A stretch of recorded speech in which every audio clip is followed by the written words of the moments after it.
My suggestion for moving back in the first round actually also involves a player. Um, we give up pick 27 and we we get pick 67 and Jerry Jeudy from Denver. Um, I know that, Denver has said they're not looking to trade him. Look, you know, maybe, maybe not, but I think that he's a tradable asset.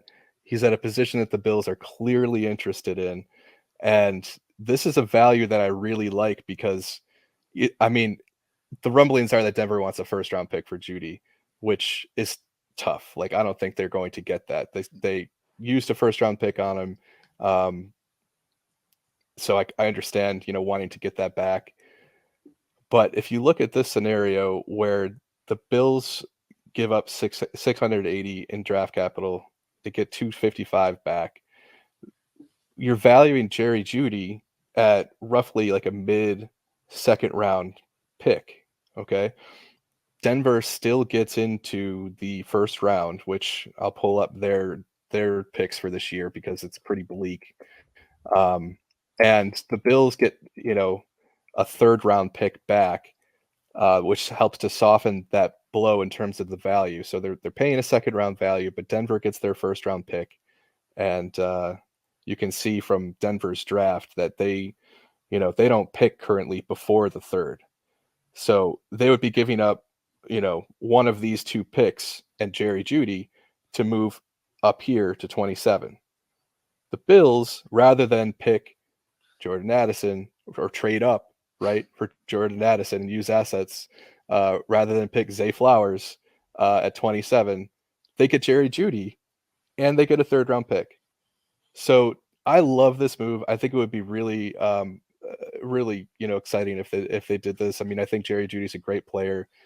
He's still on a rookie contract, and he's someone that I feel like, I like the fact that, with a rookie, there's always that unknown element, right?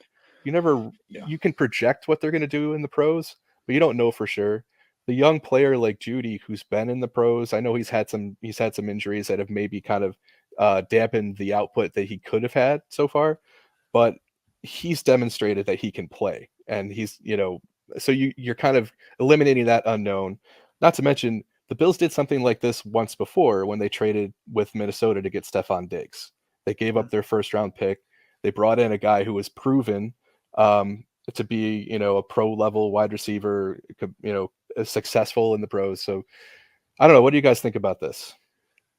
I mean, it makes sense. I Yeah. like it. All right, go ahead, Uber. You go. Yeah, I was gonna say to your point of like the unproven rookies, like we can all think that these rookies are gonna step in and compete day one and be good, really good football players. I'll throw another complete miss that I had in the draft. I thought Laquan Treadwell was going to be an absolute stud. I thought Laquan Treadwell was going to be wide receiver one, borderline all pro player. He's barely stuck in the league. I think he's still on a team, but he hasn't really done anything. So it's kind of, again, a crapshoot even in the first round if these guys are going to work out or not. So in the case of trading for Jerry Jeudy, it does on paper look like a lot to give up, right?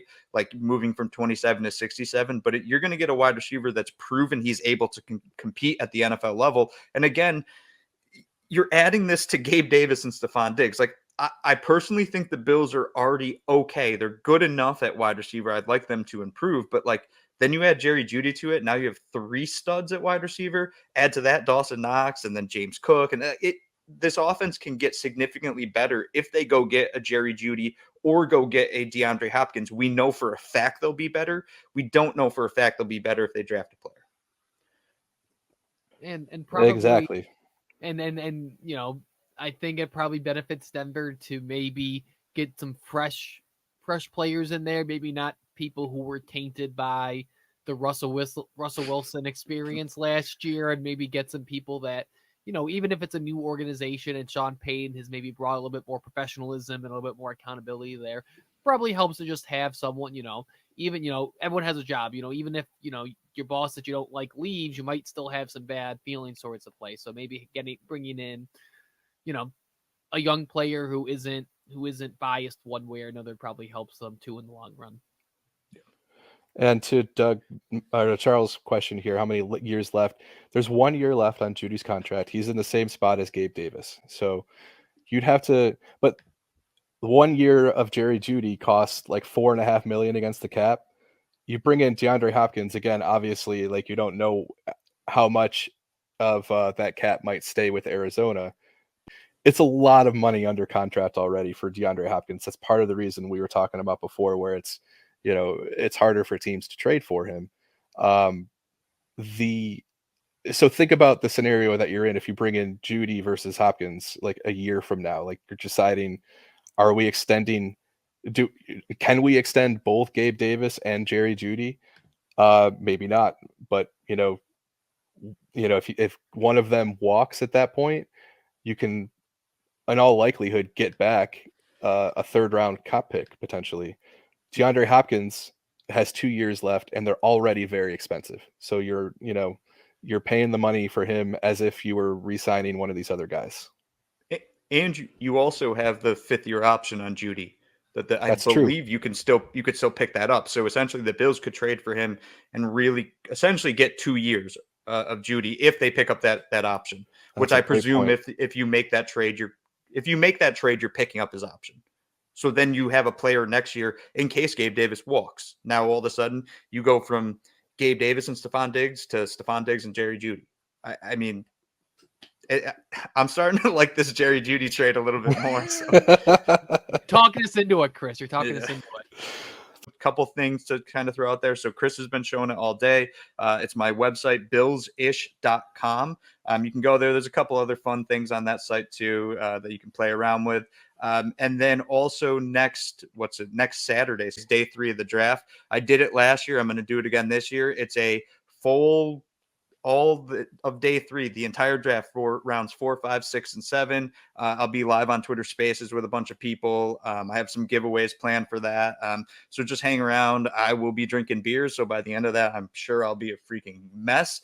But it's a fun day of just watching the end of the draft and hearing all the cool stories during that day of the draft.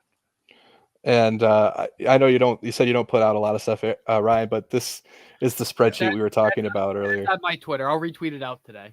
Yeah, retweet that. This is really cool, guys. This shows you, if you're the Bills here picking at 27, this shows you what it would cost to move up to each pick. And it's funny if you want to move up to 30. You didn't even put 1 and 2 in here, but if you want to move up to 30, it's a lot. Yeah. I mean, but yeah, like it's like your whole, your first, second, and third rounder, and your first next year. The other reason it's hard. The other reason I said a lot is I knew someone was going to be my mention and be like, well, we could do that trade. I didn't want to get. I've been trying to argue less on Twitter. So.